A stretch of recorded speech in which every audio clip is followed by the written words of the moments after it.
Assalamualaikum warahmatullahi wabarakatuh dan salam sejahtera. Saya Marada binti Malik akan menjadi presenter utama dalam pembentangan ini. Sebelum itu, izinkan saya memperkenalkan diri ahli kumpulan saya, iaitu saya sendiri Marada binti Malik, Asyakirin bin Mahazir, Ramlah binti Saharani dan Nur Syafiqah binti Muhammad Noor.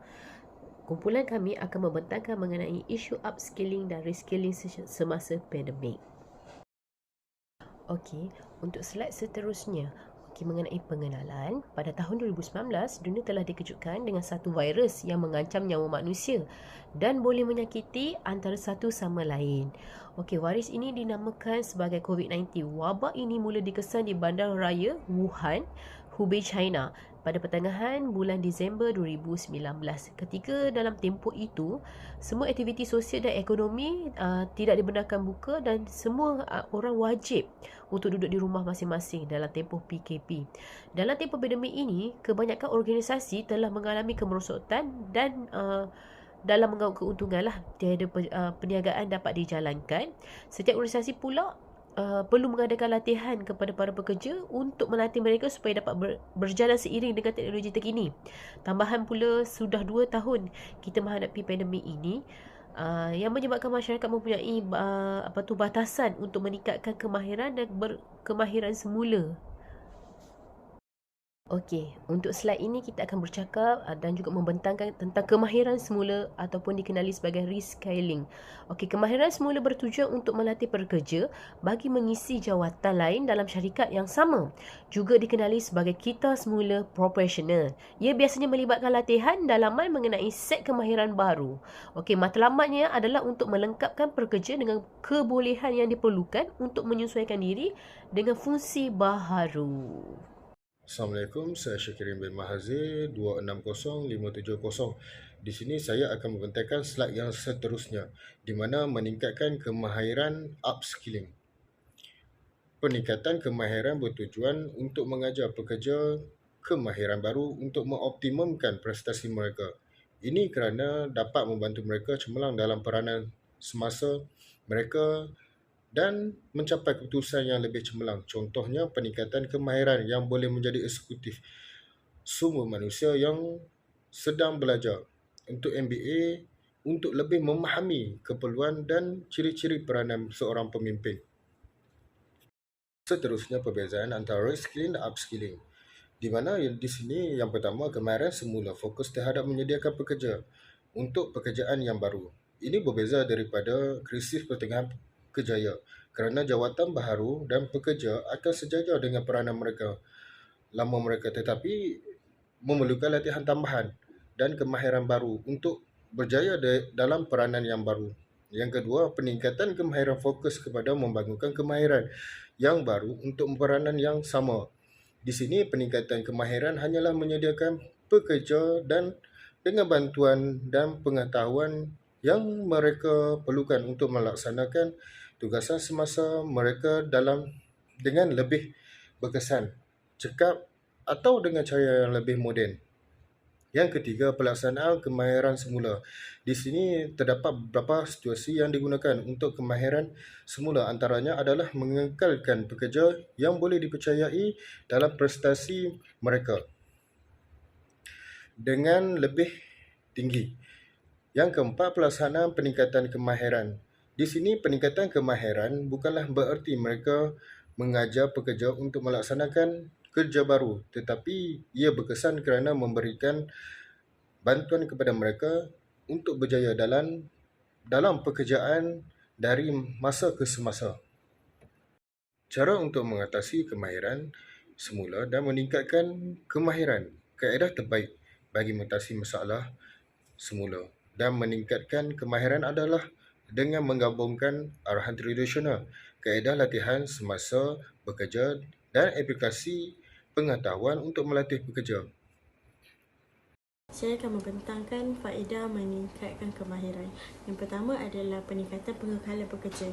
Jikalau seseorang pekerja merasakan mereka mempunyai masa depan di dalam organisasi yang beliau kerja, mereka akan kekal dan akan memajukan organisasi tersebut ke satu peringkat yang luar biasa. Yang kedua adalah mengisikan jurang kemahiran organisasi. Pakar ada menyatakan bahawa kemahiran insaniah adalah paling kurang di dalam organisasi, yang paling kritikal. Antaranya ialah pemikiran secara kreatif dan kritis, penyelesaian masalah, kepimpinan dan kerja berpasukan. Yang ketiga adalah penjimatan kos. Apabila pekerja yang meninggalkan organisasi tersebut, orang dalam organisasi yang perlu menggantikan jawatan tersebut, oleh itu proses pengambilan pekerja yang baharu akan bermula kembali dan akan banyak kos yang terlibat yang akan terkeluar. Yang keempat adalah lebih bersedia untuk menghadapi kontingensi. Organisasi yang sentiasa bersedia dan mempunyai pengganti yang layak akan memudahkan jika ada pekerja yang letak jawatan ataupun pergi daripada organisasi tersebut. Yang kelima adalah memupuk budaya belajar.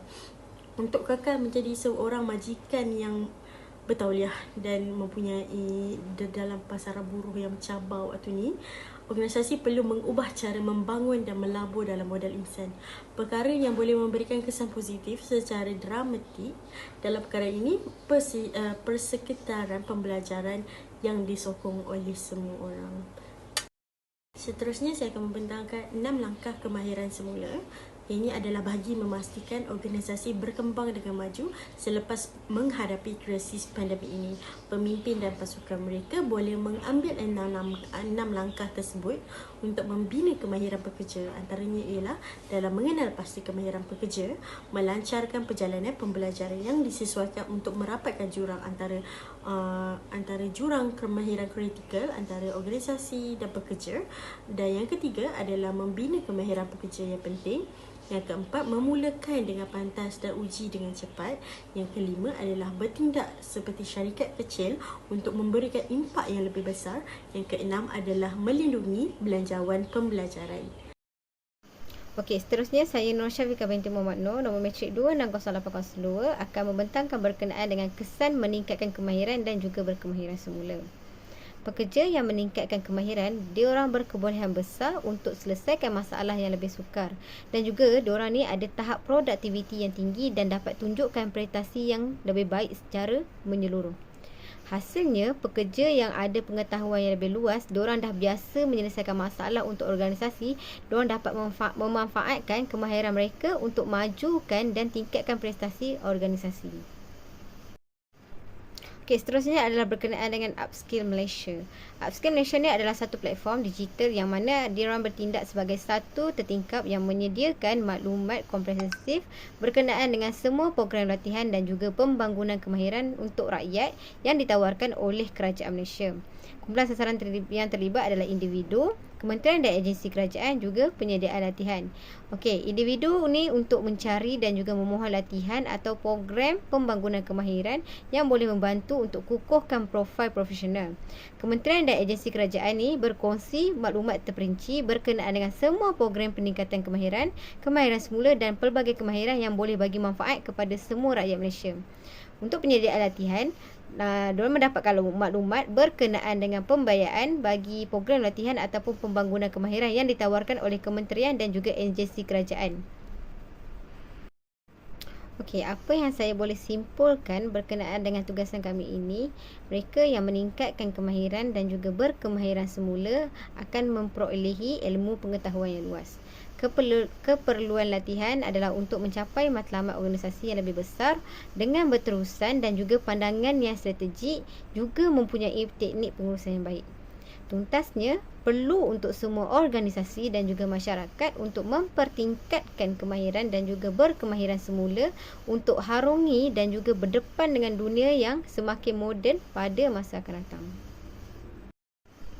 Itu sahaja daripada kumpulan kami. Terima kasih. Assalamualaikum warahmatullahi wabarakatuh.